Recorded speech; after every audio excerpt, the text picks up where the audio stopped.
வணக்கம். இந்திய அரசாங்கத்தின் அறிவியல் தொழில்நுட்பத்துறை, விக்யான் பிரசார் மற்றும் காரைக்குடி அழகப்பா பல்கலைக்கழகம் இணைந்து வழங்கும் அனுபவம் மூத்த குடிமக்களுக்கான சிறப்பு நிகழ்ச்சிகள். நிகழ்ச்சியின் கருத்தாக்கம் டாக்டர் ஆர். ஸ்ரீதர். ஆலோசனையாளர் மிஸ் கௌசல்யா. நிகழ்ச்சி ஒருங்கிணைப்பாளர் டாக்டர் பாரதி. நேயர்களே, திருமதி ஹம்சவேணி கோபால் மைக்ரோபயாலஜி அவர்களின் நிகழ்ச்சியிலிருந்து சிறிய பகுதியை கேட்டு. இப்ப பேண்டமிக்னா என்னன்னு சொல்றேன் பாரு. இது ஒரு உலக பரவல் நோய். ஒரு ஊர்லயோ ஒரு கண்டத்திலயோ மாத்திரம் இல்லாம உலகம் முழுக்க திடீர்னு பரவி நிறைய பாதிப்புகளையும் மரணத்தையும் ஏற்படுத்தினா அது பேரு பேண்டமிக். இந்த உலகம் நிறைய பேண்டமிக்களை சந்திச்சிருக்குமா. உதாரணமா சொல்றேனே, கால்ரா பத்தி உங்களுக்கு எல்லாருக்கும் தெரியும் இல்லையா? அது 1846 60க்குள்ள 1 மில்லியன் பேருக்கு பாதிப்பு ஏற்படுது. பிளேக் 1855 60ல 15 மில்லியன் பேருக்கு வந்தது. நம்ப முடியறதா? நம்பவே முடியல. அடுத்து ஃப்ளூ 1889 90ல 1 மில்லியன் பேருக்கு வந்து ரொம்ப பாதிச்சது. சாதாரண ஃப்ளூ நம்ம சொல்றோம். ஆனா Spanish flu, influenza, swine flu, Hong Kong flu நிறைய டைப் இருக்கு. அது எல்லாம் வந்து 1918 69 வரைக்கும் 100 மில்லியன் பேரை தாக்கி இருக்குமா. ஹம்சா, டிஃபரெண்ட் டைப்ஸ் ஆஃப் ஃப்ளூன்னு சொல்றீங்க, like Spanish flu, Hong Kong flu, இன்ஃபுளுன்சான்னு. பட் இந்த எல்லாமே it comes under the same family இல்லையோ? சேம் ஃபேமிலின்னு சொல்லலாம். ஏன்னா வைரஸ் வந்து சேம் ஃபேமிலி தான். ஆனா அதுல சப் டைப் இருக்கு. சாதாரண வைரஸ்ல வந்து ஃப்ளூ, இன்ஃபுளுன்சாக்கு எல்லாத்துக்கும் வியாதிக்கு வந்து சிம்டம் ஒன்னே தான். எல்லாத்துக்கும் ஃபீவர் வரும், கோல்டு, காஃப், பாடி ஏக் இல்ல ஹெட் ஏக், இந்த மாதிரி எல்லாம் காமன் சிம்டம் இருக்கும். ஆனா அந்த வைரஸ் இருக்கே, அதுல மொத்தம் 3 டைப் இருக்கு, ABC. இந்த ஏங்கிற டைப் தான் ஃப்ளூ. அதுல வந்து சப் டைப் இருக்கு. அது ஒரு ஆன்டிஜனும் ஒரே ஒரு ஆன்டிஜன் மாத்திரம் கொஞ்சம் டிஃபரெண்டா இருக்கும். ஃபார் எக்ஸாம்பிள், ஒன்னுக்கு வந்து H1N1, இன்னொன்னு H2N2 அப்படி இருக்கும். ஸோ இந்த மாதிரி கொஞ்சம் ஆன்டிஜன் வேரியேஷன் இருந்ததுன்னா அதுக்கு வேற பேர் கொடுக்குறாங்க. மற்றபடி எல்லாம் அது ஒண்ணுதான். அடுத்தது இப்ப வந்து 1981 ஒரு பெரிய அதிர்ச்சி, அதாவது HIV வந்ததுமா. இது எய்ட்ஸ் வந்து இன்னைக்கு வரைக்கும் 36.3 மில்லியன் பேரை தாக்கி இன்னும் தாக்கிண்டே இருக்கு. இன்னும் அந்த நம்பர் கூடிண்டே தான் இருக்கு. இது ரொம்ப பயங்கரமா இருக்கு.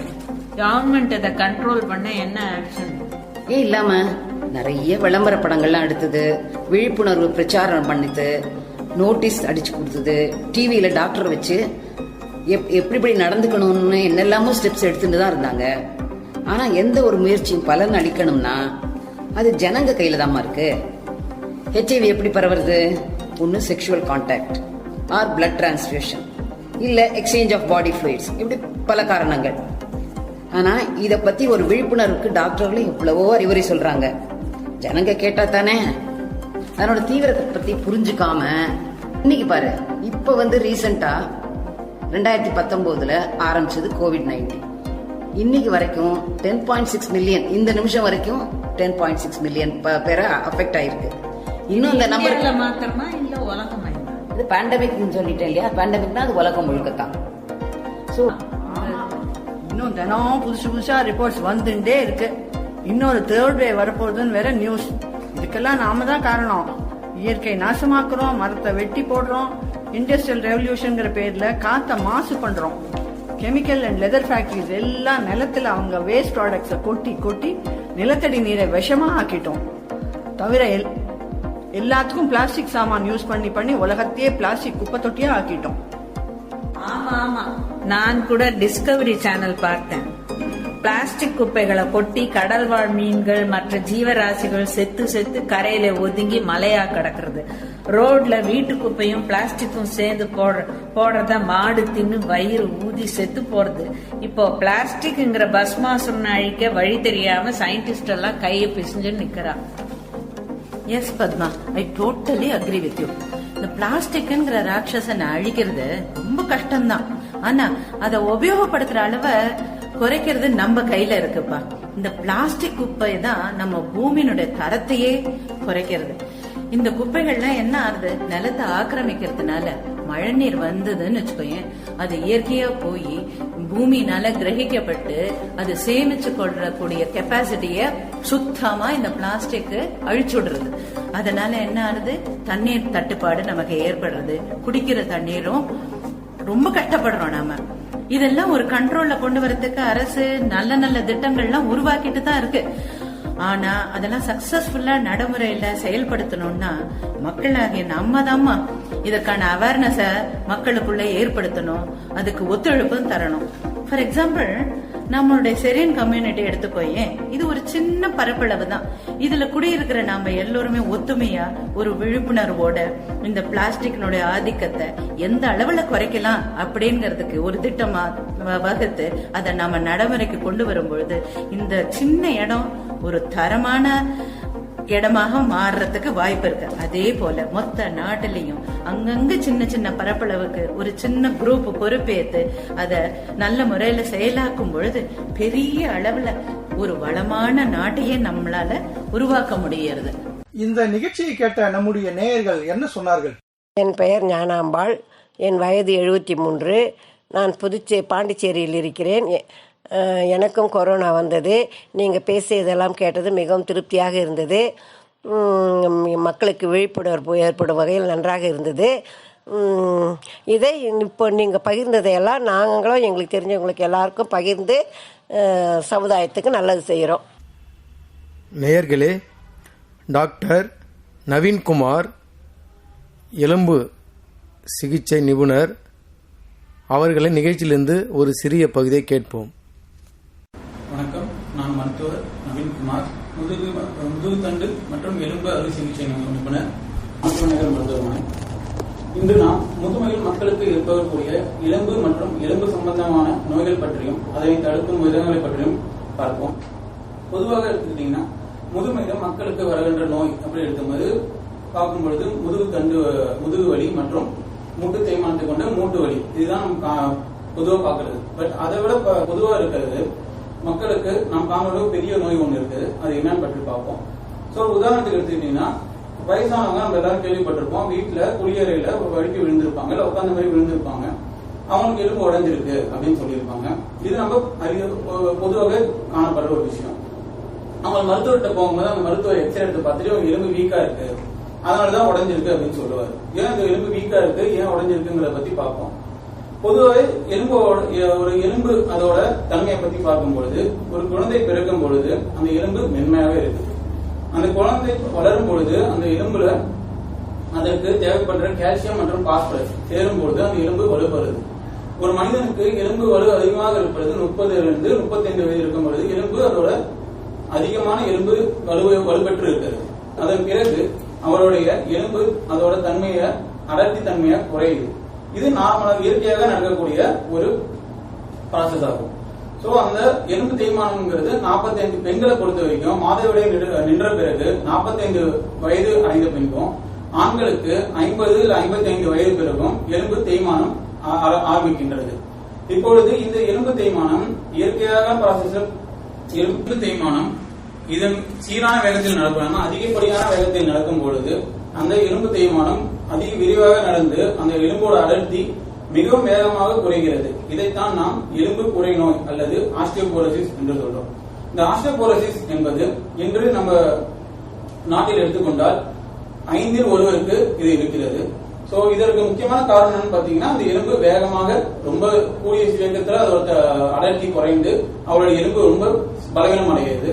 சோ இந்த மாதிரியான ஏற்படக்கூடிய மக்கள் சாதாரணமாக வீட்டில் இருக்கும் பொழுது விழுந்தாலோ அவர்களுடைய முதுகுத்தண்டு எலும்போ அவர்களுடைய இடுப்பெலும்போ உடைவு ஏற்பட்டு அவர்களுடைய வாழ்வில் தன்மை மிகவும் பாதிக்கப்படுது. நிறைய நேரங்களில் அவருடைய ஆட்காலம் மிகவும் பாதிக்கப்படுகிறது. இது ஒரு மிகவும் கொடிய நோயாகும். நன்றி சார். இப்போ முதியோர்களை பாதிக்கிற எலும்பு சம்பந்தமான நோய்ல இந்த எலும்பு குறை நோய் ரொம்ப முக்கியமான நோய் அப்படின்றத நீங்க சொன்னீங்க. இது இந்தியாவில 5ல ஒரு இருக்கு அப்படின்றது சொன்னீங்க. இப்போ இந்த பாதிப்பு அதிகமா யாருக்கெல்லாம் ஏற்படுது, எந்த மாதிரியான மனிதர்களுக்கு இந்த நோய் அதிகமா தாக்குது அப்படின்றத பத்தி எனக்கு சொல்லுங்க. இந்த எலும்பு குறை நோய் என்பது பொதுவாக எடுத்துக்கிட்டீங்கன்னா பெண்களுக்கு மிகவும் அதிகமாக காணப்படுது. ஏன் பெண்களுக்கு ஏற்படுது என்பது, பெண்களுக்கு எலும்பை மிகவும் பாதுகாக்கிற ஒரு ஹார்மோன் என்பது ஈஸ்ட்ரோஜன் என்கின்ற ஹார்மோன் ஆகும். இந்த ஹார்மோன் அந்த எலும்பு தேய்மானத்தை கட்டுப்படுத்துது. ஆனால் அவங்களுக்கு மாதவிடாய் நின்ற பிறகு அதோட ஈஸ்ட்ரோஜன் ஹார்மோனுடைய அளவு உடம்பில் குறைய ஆரம்பிக்குது. அது குறையறப்ப 45 வயசு அடைகிற எல்லா பெண்களுக்கும் பொதுவாகவே எலும்போட அடர்த்தித்தன்மை குறையுது. இரண்டாவதா எடுத்துட்டீங்கன்னா உடல் பருமன். உடல் பருமன் அதிகமாக இருக்கும் பொழுதும் இந்த எலும்பு தேய்மானம் வேகமாக நடைபெறுது. அடுத்ததாக எடுக்கும் பொழுது மது பழக்கம் மிகவும் வேகமாக கொண்டு போகிறது. அடுத்து புகையிலை பழக்கம், புகையிலை பழக்கமும் எலும்பை மிக வேகமாக அரித்து செல்கிறது. இதை தவிர்த்து பொதுவாக காணப்படுகிற நீரிழிவு நோய் என்கின்ற டயபெட்டிஸும் அவர்களுக்கு கிட்னி தொடர்பான தொந்தரவுகள். இதை தவிர்த்து பொதுவாக காணப்படுகின்ற நீரிழிவு நோய் என்கின்ற டயபெட்டிஸும் கிட்னி போன்ற தொந்தரவுகளும் ஏற்படும் பொழுது அவர்களுக்கு இந்த ஆஸ்டியோபோரோசிஸ் வேகம் மிகவும் அதிகமாக காணப்படுகின்றது. இதற்கான சிம்டம்ஸ், அவர்களுக்கு என்னென்ன சிம்டம்ஸ் இருக்கு, இதை சிம்டம்ஸ் வச்சு கண்டுபிடிக்க முடியுமா, அவர்களுக்கு எப்படி கண்டுபிடிக்கிறது? ஏன்னா இந்த நோய் என்பது அவர்கள் எலும்பு பெரும்பாலும் அவர்களுக்கு எலும்பு உடைந்த பின்பே கண்டறியப்படுகிறது ஆஸ்டியோபோரோசிஸ் இருக்குன்றது.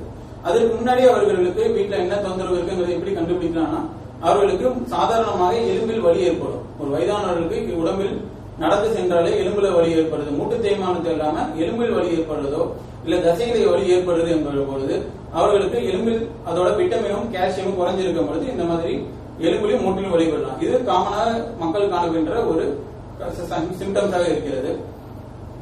இது இல்லாம இந்த நோய் ரொம்ப அதிகமாக பாதிக்கப்படும் பொழுது அவர்களுக்கு பாதிக்கப்பட்ட எலும்பு என்று எடுத்துக்கொண்டால் 3 எலும்புகள் இந்த எலும்பு குறை நோயினால் பாதிக்கப்படுகின்றது. முதலாக எடுத்துக்கொள்ளும் பொழுது நம்ம முதுகு தண்டுவடை எலும்பு பாதிக்கப்படும் பொழுது அவர்களுக்கு முதுகு வலி மற்றும் அதனால் ஏற்படும் கால் கைகள் நரம்பு பாதிப்பு ஏற்படுகின்றது. இது இல்லாமல் இரண்டாக பாதிக்கப்படுவது இடுப்பு எலும்பு பெரும்பாலும் நேரங்களில் இவர்கள் விழும் பொழுது உடைந்து விடுகிறது.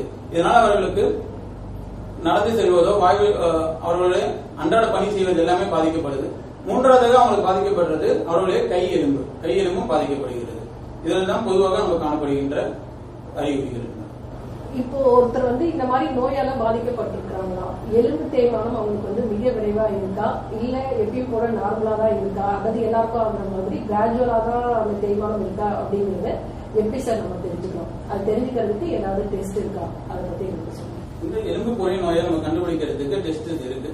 சோ நம்ம வருடாந்திர நம்ம ஹெல்த் செக்அப் பண்ணும் பொழுது அவர்களுக்கு டெக்ஸா ஸ்கேன் என்றது ஒன்று இருக்கு. இந்த டெக்ஸா ஸ்கேன் என்பது நம்ம எலும்போட அடர்த்தியை செக் பண்றது ஒரு டெஸ்ட் ஆகும்.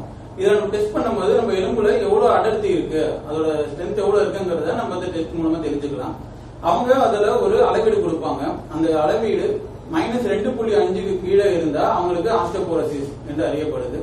இதை கொண்டு நம்ம ஈஸியாக நம்ம இந்த நோயை அறியலாம்.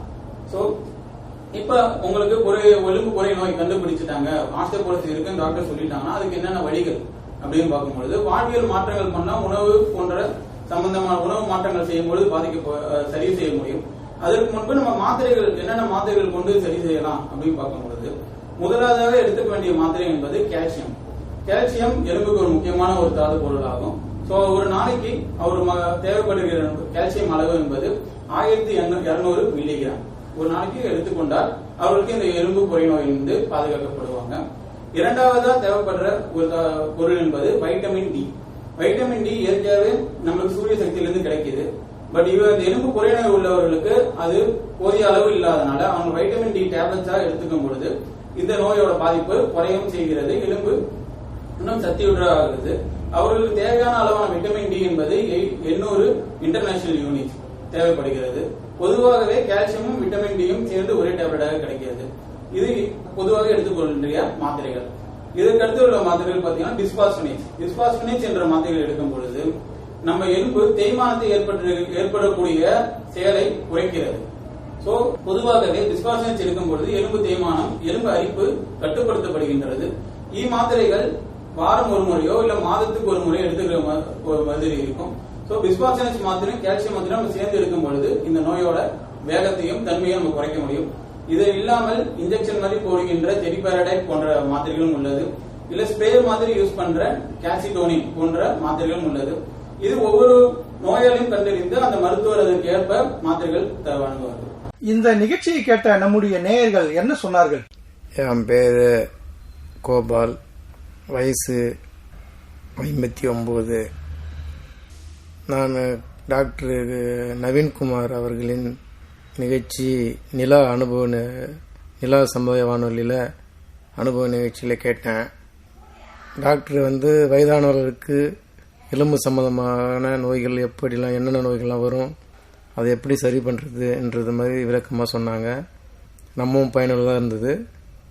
இந்த நிகழ்ச்சி கொடுத்த டாக்டர் நவீன்குமார் அவர்களுக்கும் நிலா சமுதாய வானொலிக்கும் என்று நன்றியை தெரிவித்துக் கொள்கிறேன். நன்றி, வணக்கம்.